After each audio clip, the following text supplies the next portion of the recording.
Dried blood on concrete does not smell like the movies. It reeks of rust, cold metal, and abandoned promises. For 4 years in a nameless black site, I survived on nothing but the radiating warmth of my own hatred. They tell you revenge is a dish best served cold, but they are dead wrong. True vengeance is a self-destruct sequence, and today, I am walking into a brightly lit room of powerful men to press the detonator myself. Hello, everyone. Before today's story begins, we'd like to share a quick message. YouTube recently removed our monetization, cutting off our income. If you enjoy this story, we humbly ask for just $1 to help pay our staff so they can make a living and keep creating for you. Thank you for saving us. Now, let's begin the story. My name is Valentina Salazar. I am 34 years old, and right now, I am entirely invisible. The briefing room, buried deep within the subterranean levels of the Aegis Tactical Directorate in suburban Virginia, is specifically designed to make you feel small. The walls are lined with dense acoustic paneling that swallows every echo, and the climate control is locked at a freezing 64 degrees to ensure the brass stays alert. I sit at the very back of the massive mahogany table, blending perfectly into the heavy shadows. I am wearing a remarkably generic, poorly tailored gray suit that screams low-level civilian data analyst. That is exactly what my forged security badge claims I am. I keep my posture slightly slouched, my shoulders drawn inward, and my eyes cast downward toward the thick manila folder resting on the polished wood in front of me. I am the absolute picture of bureaucratic insignificance. The room is crowded with high-ranking officers, generals, intelligence directors, and commanders fill the expensive, high-backed leather chairs. The air in the room is suffocatingly thick, saturated with the scent of freshly brewed artisanal dark roast coffee, sharply expensive aftershave, and an overwhelming, palpable blanket of institutional arrogance. These are men who move human chess pieces across global tactical maps without ever getting a speck of dirt under their fingernails. But my attention is completely tethered to one specific man standing at the head of the table, bathed in the cool, sterile blue glow of the digital tactical projector. Navy SEAL Colonel Marcus Thorne. He is exactly as I remember him, though perhaps a little more polished by the years of comfortable power. His uniform is immaculately pressed, his broad chest heavily adorned with rows of colorful service ribbons that catch the harsh fluorescent light overhead. He moves around the projector with the predatory, confident grace of a man who believes he is the smartest, most dangerous person in any room he enters. He leans over the digital map, pointing a laser at a topographical mountain readout with a casual, arrogant flick of his wrist. His voice is smooth, deep, and absolutely drenched in unearned self-importance. Thorne is currently presenting the final operational overview for a highly classified extraction mission scheduled to launch in exactly 36 hours. He speaks of insertion points, hostile movement patterns, and aerial fire support with the practiced, slick ease of a seasoned salesman pitching a luxury vehicle. He does not actually care about the young men who will be dropping into the dark canyon. He only cares about the promotion and the political leverage this successful operation will secure for his own career. I let him speak. I watch the subtle, arrogant movements of his hands, the way he easily commands the rapt attention of the generals, the slight, superior tilt of his sharp chin. I am a predator watching her prey graze in an open, sunlit field, patiently waiting for the perfect angle of attack. He clicks the remote in his hand, bringing up a complex, three-dimensional rendering of a jagged mountain range. The primary extraction bird will hold at Point Bravo, Thorne announces smoothly, flashing a confident smile. If things get hot on the ground, the secondary extraction route will take the assault team through the canyon corridor at Sector 4. It is a clean line of sight, rapid egress, absolutely textbook. He is just about to click to the next slide. I know I have to strike right now. The timing must be absolutely flawless to shatter his carefully constructed rhythm. I clear my throat. The sound is incredibly small, but in the highly controlled, deadened acoustics of the secure briefing room, it cuts through the air like a snapping twig. Thorne pauses, his thumb hovering over the plastic clicker. He turns his head slowly, scanning the shadows at the back of the room until his eyes finally land on my drab, shapeless gray suit. A quick flicker of profound annoyance crosses his handsome features. "Excuse me," I say, keeping my voice utterly flat, entirely devoid of any emotional inflection. The secondary extraction route is structurally flawed. The thermal updrafts in that specific canyon corridor during the early morning hours will severely destabilize a fully loaded transport helicopter. If they take enemy fire while the pilot is compensating for the heavy turbulence, the bird goes down. It is a fatal choke point. The silence in the room is heavy, sudden, and oppressive. Several generals turn in their leather chairs, the leather squeaking loudly, their brows furrowed in deep confusion as they try to figure out who the nobody at the end of the table is and why she is daring to speak out of turn. Thorne stares at me. His lips twitch, curling upward into a slow, incredibly condescending smirk. He looks me up and down, making a highly deliberate, insulting show of assessing my cheap clothes, my lack of rank insignia, and my messy bun.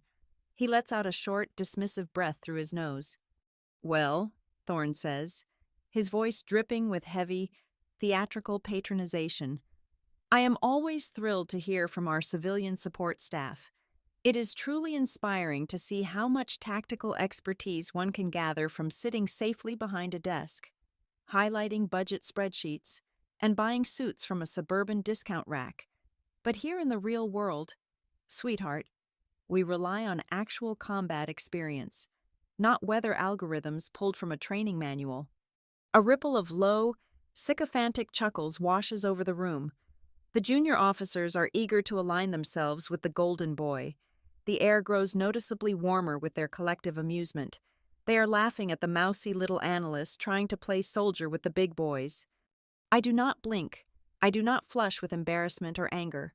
I let their laughter hang in the stale air for exactly 3 seconds. Then, I slowly, deliberately, close the thick manila folder in front of me. The sharp, cracking thwack of the cardboard hitting the polished mahogany echoes loudly, instantly severing the amusement in the room. I fold my hands neatly on the table. I lift my chin, entirely shedding the slouched, submissive posture of the civilian analyst, and I lock my eyes directly onto Thorne's face. The temperature in the room seems to violently plummet. "Textbook," I repeat softly, my voice carrying a quiet, razor-sharp metallic edge that reaches every single corner of the large room. Just like the textbook extraction plan at coordinate Alpha 9 or 7, the one where the weather algorithms were completely ignored, the secure radio frequencies miraculously failed, and the extraction bird was mysteriously grounded 4 years ago. The smug smile vanishes from Thorne's face as if it has been wiped away by a physical, brutal blow. The healthy color rapidly drains from his cheeks, leaving a sickly, pale gray pallor beneath his expensive tan. The muscles in his tight jaw clench so fiercely I can clearly see the tendons straining against his skin. He takes a sudden half-step forward, his broad chest puffing out in a blind, instinctive display of primate aggression. He points a rigid, shaking finger directly at me. "Who do you think you are using that tone in here? Little girl?" Thorne demands, his voice dropping into a low, dangerous hiss that completely lacks all of his previous manufactured charm. I do not break eye contact. I lean forward slightly into the light, letting the full, crushing weight of 4 years of darkness, dried blood, and rusted metal pour into my next words. "Iron Hawk," I say. The effect is immediate and completely devastating. The few remaining murmurs in the room die instantly, replaced by a suffocating, absolute vacuum of sound. It is as if all the breathable oxygen has been violently sucked out of the ceiling ventilation shafts. At the far opposite end of the extremely long table sits Admiral Thomas Sterling. He is an old, hardened man who has commanded massive naval fleets and weathered global military crises without a single visible tremor. But at the exact sound of that name, his right hand spasms violently. The heavy gold fountain pen he was casually holding slips right through his trembling fingers. It hits the polished wood of the table with a loud, sharp clatter that sounds exactly like a gunshot in the dead silence. It rolls rapidly off the edge and strikes the carpeted floor. Admiral Sterling ignores the dropped pen. His eyes, wide and completely devoid of their usual stern, commanding authority, are fixed in absolute horror on my face. He grips the edge of the heavy table with white, trembling knuckles. Slowly, agonizingly slowly, he pushes his stiff body up from his leather chair. He stands there, swaying slightly on his feet, his face completely ashen and hollow. He looks exactly like a man who has just watched a violently murdered corpse claw its way out of the dirt and walk casually through the front door. The memory hits me not as a thought, but as a massive physical impact. The frigid, conditioned air of the briefing room instantly vaporizes, replaced by the suffocating, oven-like heat of a shattered city half a world away. Operation Crimson Sand. It is not merely a classified coordinate buried in a digital archive. It is an open, bleeding wound locked inside my skull. There were 4 of them. 4 ghosts who walk behind me every single minute of every single day. Jackson, Ruiz, Miller, Hayes. They were not just a black operations detachment. They were the absolute only family I had left in a world entirely built on lies and geopolitical shifting shadows. We moved through those crumbling, sun-baked ruins like a single, breathing organism. We executed the dirty, invisible work that the powerful men in expensive suits refused to publicly acknowledge. Our objective was incredibly simple: in and out. Secure a heavily encrypted solid-state drive containing the black market financial ledgers of the region's largest arms syndicate. We breached the primary compound, neutralized the heavily armed guards with absolute silence, and successfully extracted the drive. It was a flawless execution. We were exactly where we were supposed to be, exactly when we were supposed to be there. Then the horizon tore completely open. They did not come in tens, they came in hundreds. We were outnumbered at least 10 to 1. Insurgents poured out from the subterranean tunnels, swarming the surrounding rooftops and blocking every single narrow alleyway. The air, previously still and heavy with suffocating dust, suddenly erupted into a deafening storm of supersonic lead and rocket-propelled grenades. The heat was unbearable, soaring easily above 110 degrees, baking the sweat and blood onto my skin like a second layer of armor. I could smell the sharp metallic tang of burning cordite and the sickening scent of copper. Concrete shattered violently around us, filling our burning lungs with thick, choking gray powder. I slammed my back against a crumbling retaining wall, pulling my rifle tight into my shoulder. "Command, this is Iron Hawk," I screamed into my tactical headset, the volume of the chaotic firefight nearly drowning out my own voice. "We are compromised at the primary extraction point. I need immediate air support and a rapid extraction bird at our location right now." The radio crackled. I expected the calm, reassuring voice of the tactical coordinator. Instead, I heard the smooth, detached baritone of the rear operational commander, Marcus Thorne. "Hold your position, Iron Hawk," Thorne said. His voice was perfectly level, entirely devoid of any urgency or concern. "We are experiencing a heavy communications blackout due to a sudden atmospheric anomaly. The extraction bird is grounded. You are going to have to dig in." Negative. I fired a 3-round burst into a shattered doorway, watching an attacker drop heavily into the red dirt. There is no weather anomaly. The sky is completely clear. We are taking massive casualties. Send the bird right now. There was a sharp click, then absolute, terrifying static. He cut the feed. He did not lose the signal. He deliberately severed it. I did not know it at that exact second, but the horrifying truth would bleed out much later in the dark. Thorne had taken a massive payout from the very armed syndicate we were sent to rob.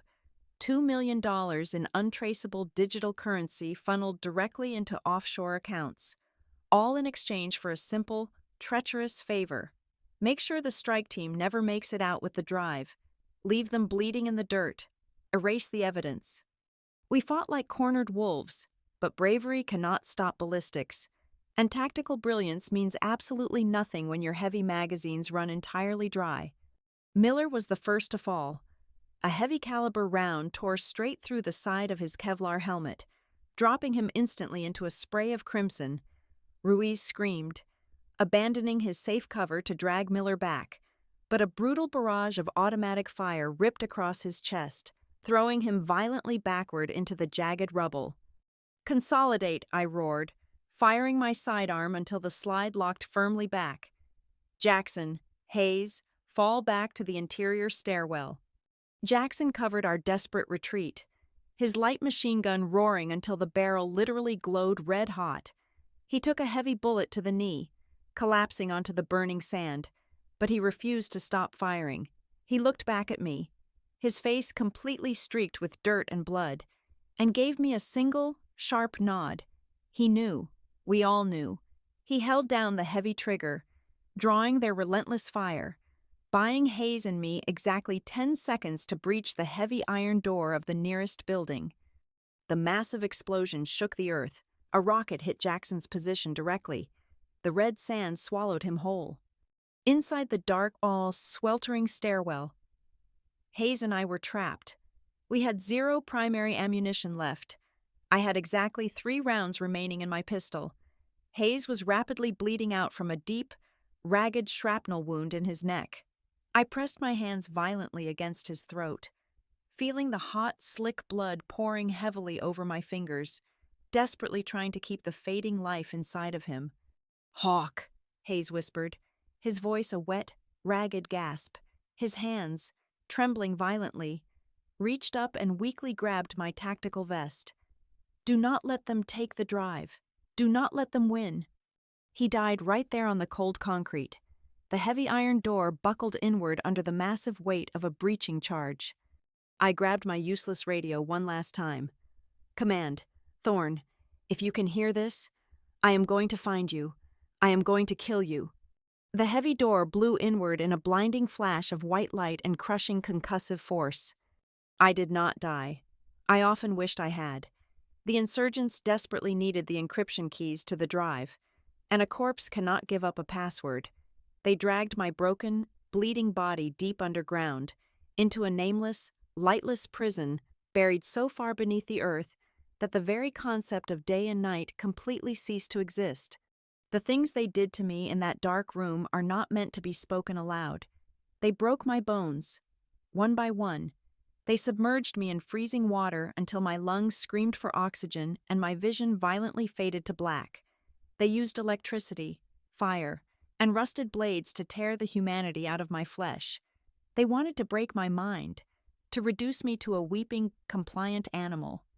The physical pain was excruciating, but it was the profound, suffocating isolation that truly threatened to shatter my mind. I was kept in a cell no larger than a standard closet, constructed entirely of rough, unforgiving concrete. There was 0 ventilation, 0 light, and 0 human contact outside of the brutal interrogation sessions. Weeks bled into endless months. I lost over 40 pounds. My skin turned the sickly color of ash. I had to manually set my own dislocated shoulder by slamming it aggressively against the solid steel door, biting down on my own uniform to muffle the agonized screams. I learned to track the excruciating passage of time by counting the steady, maddening drip of water leaking from a rusted pipe in the ceiling. 100,000 drops equaled roughly 1 day. I counted millions of them. But they fundamentally failed to understand the basic mechanics of survival. When you violently strip away every single ounce of hope, when you burn away all fear and rip away all sorrow, something else entirely takes root in the empty space, a cold, pure, indestructible rage. I lay on the damp, freezing stone floor, my body completely shattered, my own blood painting the dark concrete beneath me. Every single time I closed my eyes, I did not see the consuming darkness. I saw the vibrant, sickeningly smug face of Marcus Thorne. I saw his perfectly pressed uniform. I heard his smooth, lying voice echoing in the earpiece. To prevent my mind from shattering entirely, I clung to a frantic ritual. Each night, or whatever passed for night in that endless void of darkness, I would rest my battered cheek against the freezing stone and softly breathe 4 names: Miller, Ruiz, Jackson, Hayes. I whispered them until my vocal cords bled. I whispered them until they became a sacred chant, a heavy iron anchor tethering my fractured mind to reality. I forged my brutal suffering into a sharpened weapon. I ate the agonizing pain, swallowed the suffocating despair, and let the pure hatred wrap tightly around my broken bones like an exoskeleton. I promised myself, in the suffocating silence of that dungeon, that I would crawl out of hell and bring the flames directly to the man who put me there. The red sand took my team. The darkness took my soul. But they left the Iron Hawk breathing, and that was the deadliest mistake they could have possibly made. 8 months ago, the concrete tomb holding me finally cracked wide open. A heavily armed local militia faction launched a massive assault on the underground prison facility, igniting a chaotic, violently bloody riot. I did not fight for their cause. I used the thick, choking black smoke and the deafening screams as my personal cloak. I slipped quietly through the shattered iron gates, a living, breathing ghost stepping tentatively back into the harsh light of the surface world. I did not run to the nearest Allied embassy. When you are buried alive by your own military command, you do not politely knock on their highly secure front door asking for salvation. You must fundamentally assume the rotting corruption goes all the way down to the deepest foundation. I became a phantom. I drifted like a silent shadow across 3 different international borders. I bartered stolen medical supplies for poorly forged transit papers in a violently dangerous border town. I smuggled myself into the suffocating, freezing cargo hold of a freighter bound for a second country. I finally purchased a flawless, highly expensive digital identity in a third nation. It took me 6 grueling, agonizing months to make it back onto American soil. I moved entirely unseen, sleeping in transient, cash-only motels, treating my own lingering injuries with veterinary supplies, and paying for absolutely everything in untraceable currency. I no longer existed. That absolute erasure was my greatest tactical advantage. I set up a highly secure, completely off-grid digital workstation in a windowless, damp basement apartment on the forgotten outskirts of the city. I replaced the physical rifle with glowing lines of code. I tapped directly into the darkest, most heavily encrypted corners of the global financial network. I used every single cyber espionage protocol the Intelligence Directorate had ever taught me. And when those proved insufficient, I ruthlessly invented new ones. I began hunting the digital ghost of the man who murdered my family. The financial architecture Thorne used was incredibly sophisticated, deeply layered beneath dozens of international shell corporations and decentralized, anonymous servers. But I had unlimited time, 0 distractions, and a burning, cold focus that bordered on absolute madness. Every predator leaves a track in the snow if you know exactly how to look for the subtly broken branches. I found his hidden offshore accounts. I meticulously tracked the complex flow of millions of dollars in untraceable cryptocurrency, and then, sitting in the dead silence of my basement, I laid his financial spikes perfectly over a chronological timeline of classified tactical operations. The sickening truth that emerged from the data was far more monstrous than a single, isolated act of treason. It was a highly calculated, ruthlessly efficient business model. Operation Crimson Sand was never an anomaly. It was a successful beta test. Over the past 4 years, Thorne had systematically built his entire glittering, decorated career on the fresh, unmarked graves of undocumented black operations teams. He would deploy off-the-books military units into extremely high-value target zones, wait patiently for them to secure critical intelligence or physical assets, and then instantly sell their exact tactical coordinates to the highest bidder in the global criminal underworld. The enemy forces got the valuable assets. Thorne got the untraceable millions and the massive political leverage required for his rapid promotions. The strike teams simply vanished entirely into the bloody fog of war, because there were 0 official deployment records. There were absolutely zero official investigations. He was mass producing dead ghosts to seamlessly buy his way up the military chain of command. Which brings my mind violently back to the present reality of this freezing, heavily soundproofed briefing room. I am looking right at the digital projection of the jagged mountain range he is currently pointing his laser at.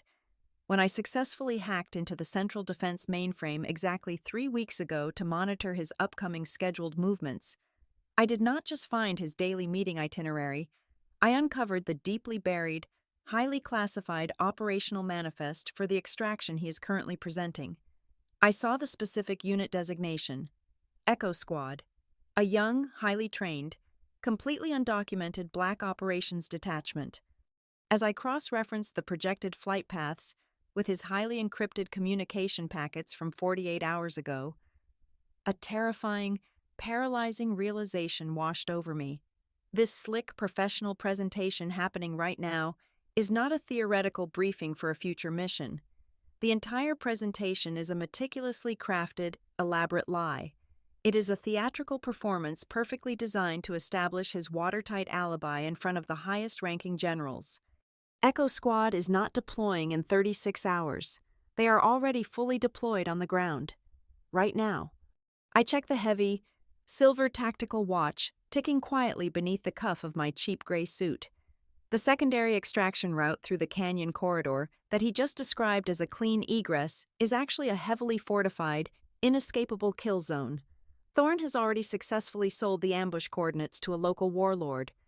In exactly 30 minutes, the fake atmospheric communications blackout will officially begin. In exactly 30 minutes, Echo Squad will be entirely surrounded, completely cut off from all aerial support, and violently erased from existence, exactly like my team was 4 years ago. I did not use forged credentials to infiltrate this highly secure room just to look him in the eye. I did not come here merely to demand justice for a past that cannot be changed. The dead are dead, and they do not care about bureaucratic vengeance. I am sitting in this chair, breathing the exact same air as the man I hate more than anything else in the entire universe, for one single, absolute reason. I am here to stop the slaughter that is going to happen in exactly 30 minutes. The heavy silence stretches until it is physically painful. Admiral Sterling remains standing, his wrinkled knuckles pressed completely white against the dark, polished wood of the heavy conference table. His chest heaves with shallow, erratic breaths, and his eyes remain violently wide, fixated on my face as if staring at an impossible apparition. When he finally speaks, his voice is a frail, trembling rasp that completely betrays his decades of hardened, unwavering military command. "Valentina," Sterling whispers, the name barely escaping his dry, constricted throat. "It is actually you." The sound of my real name seems to forcefully snap the intense paralysis suddenly gripping Marcus Thorne. For a fraction of a second, I saw the genuine, naked terror violently flash in his dark eyes. He saw a ghost crawling out of a forgotten grave. But Thorne is an apex survivor of the treacherous bureaucratic jungle, a ruthless predator entirely accustomed to manipulating reality to suit his own narrative. I closely watch the precise, desperate moment his internal survival mechanism aggressively reboots. The pale, sickly terror vanishes from his handsome face, violently replaced by a rigid mask of furious, indignant authority. He violently slams his heavy, clenched fist onto the sleek tactical projector console. This is an absolute, unprecedented outrage. Thorne roars, his deep voice artificially amplified by his rapidly rising panic. He aggressively points his rigid finger directly at my chest, rapidly scanning the shocked, pale faces of the surrounding generals to desperately corral their wavering allegiance. Do not listen to a single word this woman says. This is a deranged, mentally unstable deserter. She has been completely missing in action for 4 entire years. She is clearly suffering from extreme psychological trauma and severe combat psychosis. Guards detain this hostile individual immediately. I want her heavily restrained, stripped of all credentials, and removed from my secure briefing room right this exact second. two heavily armed military police officers, stationed quietly by the main entrance throughout the presentation, instantly unholster their weapons. They step forward aggressively, their heavy combat boots thudding loudly on the plush carpet, moving rapidly to execute a direct commanding order from a superior officer. I do not raise my hands in surrender. I do not retreat a single inch into the shadows. I reach calmly, deliberately into the interior breast pocket of my cheap gray suit and extract a highly modified, matte black mobile device. The movement is so smooth, so entirely devoid of any expected panic, that the advancing guards hesitate for exactly one crucial, fatal second. They expect violent resistance or terrified compliance, not cold, calculated control. "Nobody is leaving," I say, my voice dropping to a dangerously low, metallic register that slices right through the rising tension. I firmly press the single red digital icon glowing brightly on the customized screen. The execution of my cyber override is instantaneous and absolutely brutal. A heavy mechanical clack echoes violently through the massive room as the thick titanium deadbolts on all three exit doors simultaneously slam shut, locking deeply into the reinforced steel door frames. The electronic security panels positioned beside the doors instantly flash from a steady, welcoming green to a violent, rapid, pulsing crimson, at the exact same terrifying moment. The floor-to-ceiling soundproof glass walls surrounding the briefing room abruptly shift. The transparent molecular structure of the highly advanced smart glass violently frosts over in a fraction of a second, turning a solid, impenetrable, milky white. We are entirely sealed inside a subterranean, impenetrable vault. There is absolutely no way in, and there is absolutely no way out. The two guards lunge forward again, their weapons raised, but before their heavy hands can even touch my shoulders, the massive main tactical screen directly behind Thorn erupts. The sophisticated three-dimensional rendering of the jagged mountain range violently glitches, tearing apart into a chaotic, blinding storm of digital static. The high-definition projector violently whirs and whines, severely struggling to process the massive, overwhelming influx of external data I am forcefully injecting directly into the secure, isolated mainframe. The gray static clears instantly. The entire glowing wall behind Thorn is now brightly illuminated by a cascading, relentless waterfall of highly classified, heavily redacted financial documents, offshore banking statements, encrypted cryptocurrency ledger transfers, complex cryptographic routing numbers, digital signatures tying shell corporations directly to Thorn. The sheer, undeniable volume of the evidence is completely overwhelming, scrolling rapidly like a damning execution warrant. But visual evidence can be debated by skilled lawyers. Audio is absolute. The room's heavy, state-of-the-art surround sound tactical speakers hum aggressively to life. A crisp, digitally enhanced audio recording completely floods the sealed room, vibrating the coffee cups on the table. The coordinates are fully verified. A voice booms through the speakers. It is Marcus Thorn. His distinct, arrogant, smooth baritone is absolutely unmistakable. I expect the immediate transfer of exactly $2 million into the designated offshore account before the strike team reaches the secondary extraction point. If the money is not secured, the operation continues as planned. Do we have an agreement? Another voice answers immediately. A heavily accented, raspy, dark voice belonging to a globally recognized rebel warlord currently sitting very near the top of the international most wanted list. We have an agreement. Colonel, your men will find a very warm, very bloody welcome in the canyon. Thorn physically recoils from the glowing screen as if the bright pixels are violently emitting a lethal dose of radiation. He spins around, his face completely drained of blood, frantically mashing the control buttons on the projector console, desperately trying to sever the corrupted feed. He violently rips the heavy power cord directly out of the console base, but the massive screen does not even flicker. The cyber override is bypassing his local hardware entirely, feeding directly from the master servers I compromised weeks ago. Absolute, unadulterated chaos detonates within the enclosed, suffocating space. The polite, arrogant, highly disciplined veneer of the high-ranking officers completely shatters. Several generals violently kick their heavy leather chairs backward, stumbling away from the table, shouting loudly over each other in sheer, uncontrolled panic. Two senior intelligence directors swiftly draw their concealed sidearms, their hands trembling violently as they rapidly scan the sealed room.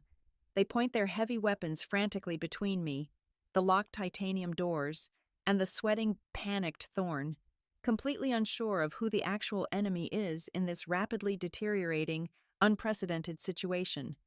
"Put the guns down right now," Admiral Sterling bellows. His voice is no longer a frail, shocked whisper. It is a deafening, thunderous, absolute roar that physically vibrates the heavy mahogany table. He stands incredibly tall, completely ignoring the drawn weapons pointed erratically around him, radiating a terrifying, absolute authority that commands instant obedience. "Every single one of you, holster your weapons immediately. Nobody fires a single shot in this room. We are going to sit right here, and we are going to look at exactly what is playing on that screen." The sheer, overwhelming force of Sterling's command cuts through the rising panic like a physical, heavy blade. Reluctantly, with heavy, visibly shaking hands, the intelligence officers slowly lower their sidearms and slide them back into their holsters. All eyes remain absolutely glued to the massive digital wall. I look directly at Thorn. He is breathing heavily, gasping for air, trapped like a cornered rat in a sealed, brightly lit cage, his dark eyes darting frantically for an escape route that simply does not exist. "Those were the recordings from 4 years ago," I say, my calm voice slicing clearly through the heavy, terrified, panting silence of the room. "That was the exact price you put on the lives of my team, but you did not stop there, did you? Arcus, you perfected the bloody profitable process." I tap the cracked screen of my device one final time. The cascading financial documents and the heavily incriminating audio recordings instantly vanish. The sealed room plunges into a stark, shifting darkness, illuminated entirely by the frantic, chaotic, sickening green glow of a live, heavily encrypted tactical video feed. It is a direct, live stream from a tactical soldier's helmet camera. The night vision footage is incredibly violently shaking, capturing the terrifying, visceral, unfiltered reality of a desperate, losing firefight. Deafening, rhythmic bursts of heavy machine gun fire scream through the room's high-fidelity speakers. The camera aggressively pans left and right, revealing blinding white muzzle flashes lighting up the dark, jagged stone walls of a narrow, extremely rocky canyon. Thick plumes of gray dust and debris kick up directly into the camera lens as high-caliber rounds violently strike the stone cover right next to the cameraman. Men are shouting frantically over the encrypted radio channel, their young voices thick with absolute terror, total exhaustion, and pure, raw adrenaline. "Taking heavy fire from the northern ridge," a young, violently panicked voice screams over the live feed, accompanied by the agonizing, wet sound of someone groaning heavily in the background. "We are entirely pinned down at the secondary extraction point." "Where the hell is our air support?" I repeat. "Echo Squad is severely compromised. We are completely surrounded. We need immediate extraction." The officers in the heavily sealed briefing room collectively gasp. A sickening sound of profound realization, a heavy, suffocating, paralyzing horror violently descends upon the room, completely freezing the most powerful men in the military hierarchy. They all instantly recognize the distinct topographical features of the dark, bloody canyon currently displayed on the live, violent feed. It is the exact same coordinate Thorn just confidently, arrogantly presented as a completely safe, clean extraction route. They are watching Echo Squad, fighting desperately for their young lives in real time. They are watching the exact same brutal, calculated ambush that slaughtered my entire team 4 years ago, unfolding live, right this very second, directly orchestrated by the decorated, sweating commander standing right at the head of their table. The invisible ticking clock has reached 0, and every single person in this heavily locked room is now a captive, horrified, helpless witness to the bloody slaughter. The deafening roar of the live firefight echoing from the high-fidelity wall speakers completely paralyzes the highest-ranking military officials in the nation. The sterile, heavily air-conditioned briefing room is now fully violently saturated with the terrifying, chaotic sounds of a brutal ambush taking place thousands of miles away. Men with stars on their shoulders stand absolutely frozen, their faces pale, watching young soldiers bleed out in the red dirt on a massive digital screen. They are completely powerless. The complex military hierarchy, the rigid chain of command, the billions of dollars in tactical infrastructure mean absolutely nothing inside this locked, sealed vault. I do not look at their terrified faces. I do not look at Marcus Thorne, who is currently hyperventilating near the projector. I reach deep into the oversized side pocket of my cheap, poorly tailored gray blazer and pull out a heavy, deeply scratched, highly modified encrypted tactical transceiver. I place it deliberately onto the polished mahogany table.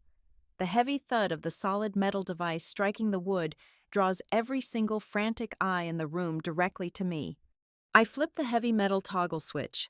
A sharp, piercing tone rings out, instantly cutting directly into the encrypted military communication frequency that Thorne had supposedly ordered shut down due to weather anomalies. I press the transmission button. Echo Actual. This is Iron Hawk, I say, my voice completely steady, entirely devoid of the suffocating panic filling the room.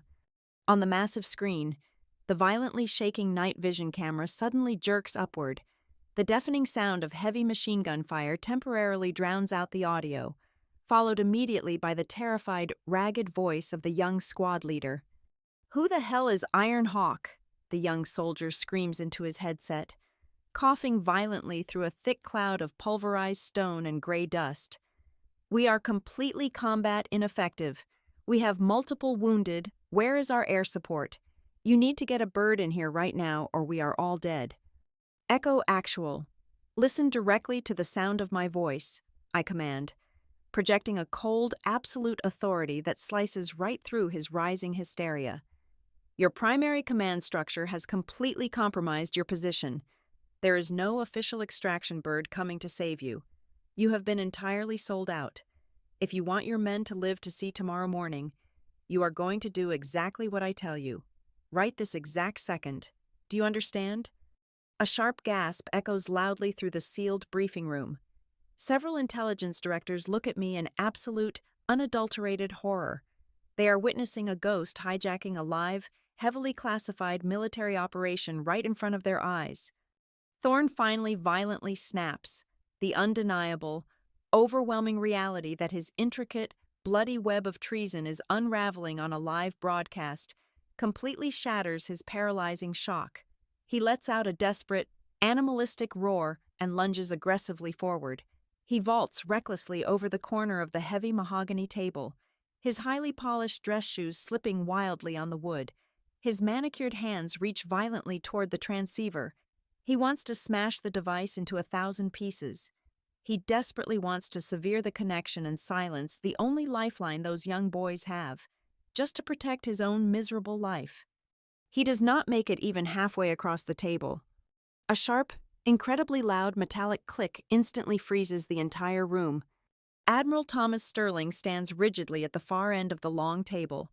His posture is completely straight, radiating decades of hardened combat experience. His hands are no longer trembling.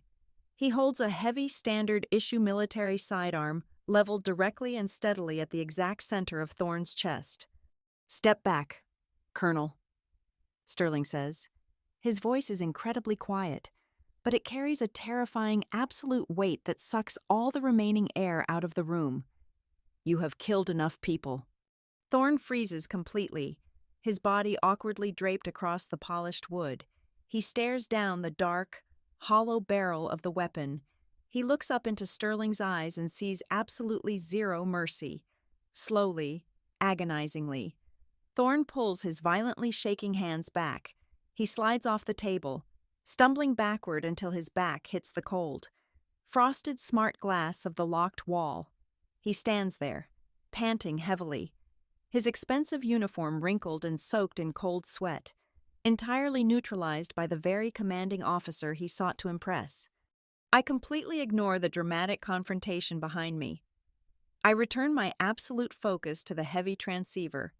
For 8 agonizing months in that dark basement, I did not just track Thorne's stolen money, I meticulously studied the specific tactical formations of the warlord he sold us to.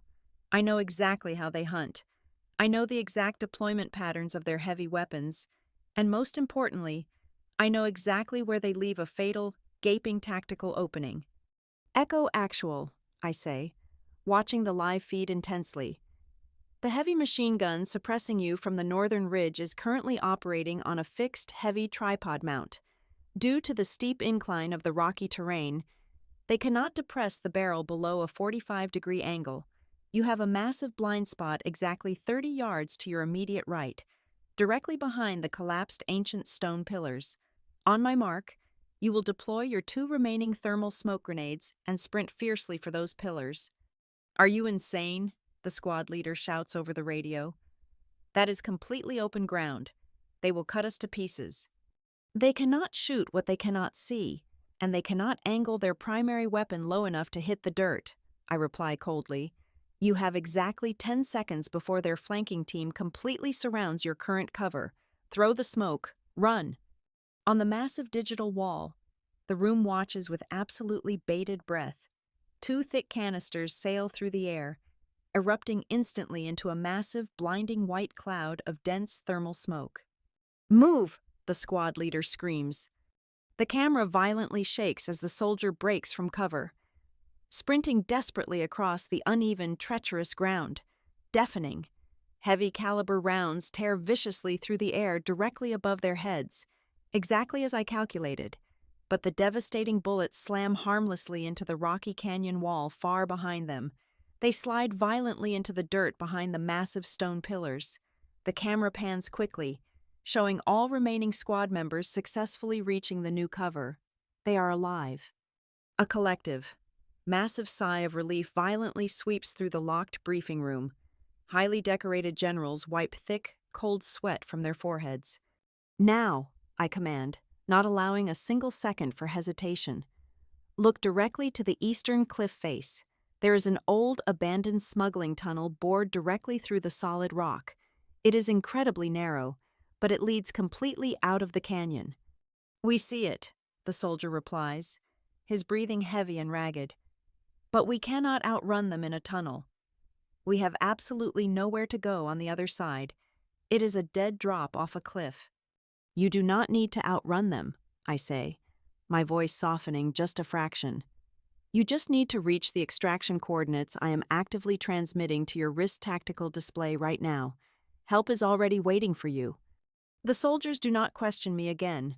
They move precisely as a single, desperate unit, diving directly into the dark, narrow mouth of the rocky tunnel. The live feed plunges into absolute darkness for several agonizing minutes, illuminated only by the frantic, shifting green glow of their night vision equipment. The sound of their heavy boots slamming against the stone echoes loudly. Then, brilliant, overwhelming light floods the camera lens as they burst out of the tunnel onto a narrow, rocky precipice overlooking a massive valley. The deafening, powerful, rhythmic thumping of heavy rotor blades instantly fills the high-fidelity audio feed. A massive, heavily armed transport helicopter violently drops out of the sky, hovering perfectly level with the rocky ledge.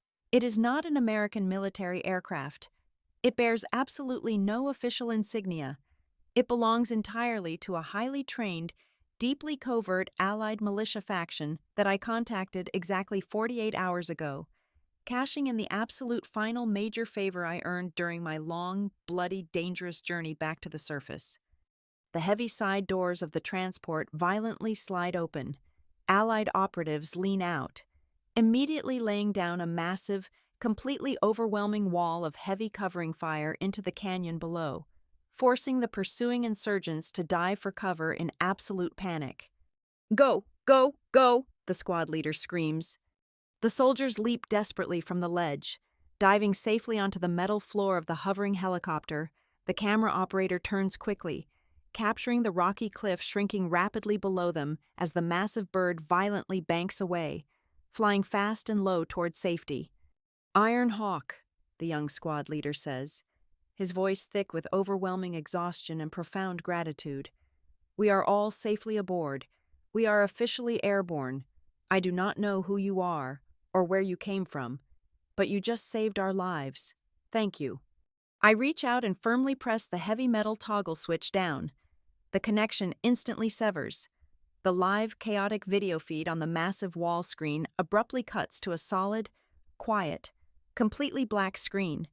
The agonizing, deafening noise of the brutal battlefield is entirely gone. The only sound left in the heavily locked briefing room is the sound of Marcus Thorne collapsing. His legs completely give out beneath his weight. He drops heavily onto his knees on the plush carpet. His expensive, heavily decorated uniform is entirely soaked in sweat. His chest heaving violently. His arrogant, untouchable facade has entirely shattered, ground into absolute, meaningless dust by the undeniable, recorded proof of his monstrous treason. The absolute power in the room has shifted entirely, violently, and permanently, and the man who thought he controlled the entire world is now nothing more than a broken criminal bleeding out on the floor of his own kingdom. The heavy titanium deadbolts slide back with a loud, resounding clank. I press the final digital icon on my modified device. The milky white opacity of the smart glass instantly dissolves, returning the room to its transparent state. The heavy mahogany doors swing open. A squad of fully armed military police immediately floods into the room. They do not hesitate. They march straight toward the projector and haul Marcus Thorne up from the carpet. He is entirely limp, completely drained of his manufactured power. The cold steel handcuffs click tightly around his wrists. As the guards drag him toward the exit, he twists his head back to look at me one final time. The arrogant predator is entirely gone. In his dark, sunken eyes, there is only absolute, hollow terror. He finally understands that the rest of his natural life will be spent rotting inside a concrete cell of a maximum security federal penitentiary. Admiral Thomas Sterling walks slowly toward me. He looks incredibly old, his shoulders sagging heavily under the crushing weight of the profound betrayal that festered unchecked within his own command. He stops a few feet away and extends a visibly trembling hand. "Valentina," Sterling says, his voice thick with deep, genuine remorse. "I am going to convene a full military tribunal first thing tomorrow morning. We will publicly restore your rank and your honor. We will completely clear the names of your fallen team and give them the recognition they truly deserve. You have a place here. We desperately need people like you back in the ranks." I look down at his outstretched hand, but I do not take it. Instead, I reach deep into my pocket and pull out a deeply scarred, rusted metal dog tag. It is the only physical thing I managed to carry out of the dark underground prison. I place the metal gently into the center of his palm and slowly close his trembling fingers over it. "Iron Hawk died in that red sand 4 years ago. Admiral," I say softly. "Today, it was just an older sister bringing her younger siblings home."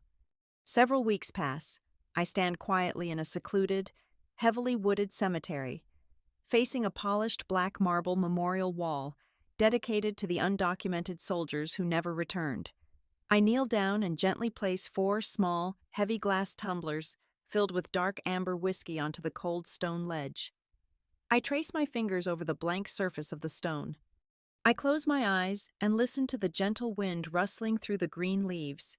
For the very first time in over 1,400 days, the deafening sound of heavy gunfire does not violently echo in my mind. The suffocating, violent nightmares that drained my soul every single night have finally receded. I turn my back to the wall and begin walking slowly down the paved pathway. The early morning Virginia sun breaks warmly through the tall canopy of trees, casting a bright, golden light directly onto my face. I take a deep, clean breath of fresh, unburdened air, and then, completely unprompted, I smile. I am finally ready to live a quiet life that belongs entirely to me. The long, dark war is over. The ghosts are finally resting in peace. Thank you so much for listening to today's story. We hope you enjoyed it. As an ad-free channel, your support is what keeps us alive. Please support Maya Revenge Stories with just $1 via the QR code on the screen, or click the link in the description box or pinned comment. Also, we'd love to connect with you. Please leave a comment telling us which city or state you're listening from. Thank you for standing with us, and see you in the next stories.